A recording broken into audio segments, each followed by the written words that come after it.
let me take you back to 2019. And one of the biggest banks in East and Central Africa, Equity Bank, was under a cybersecurity attack. And it involved eight Kenyans, 11 Rwandese, and one Ugandan.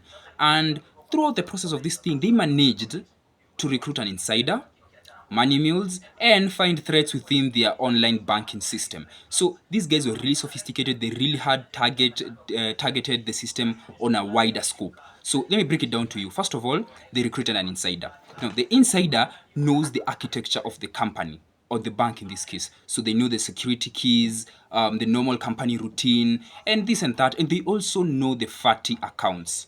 So these are the accounts with enough money, the accounts that can easily target and withdraw large sums of money. So they first identify the bank accounts. Now, second thing, they identify vulnerabilities. So they managed to identify vulnerabilities in one of the application, the Easy Banking. It's an online banking application, and they designed scripts to specifically attack that online banking application. And what did it do?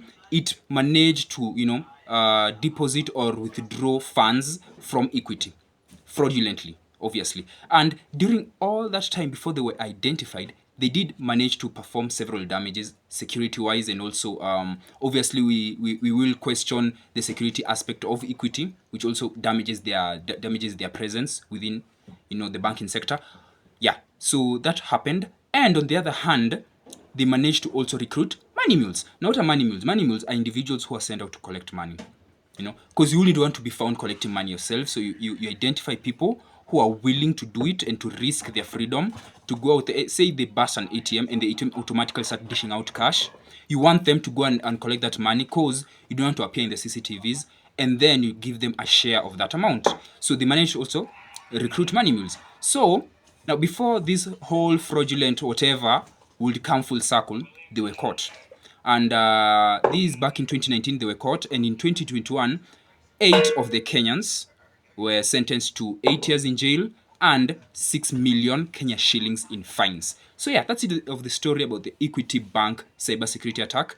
It's one of the few interesting cybersecurity stories out there, and one that I really find interesting. So it just involves the common vectors, a weak security system, a weak banking system. You need to always follow the common banking standards and the global generally, how to make sure your application is secure for money transfer. The second thing, weak security practice within your company. In this case, individuals who are vulnerable to outside influence, phishing, or what have you. And then the last thing, the money mules, which that there's no way of fixing that. Everybody will always be greedy for money. So yeah.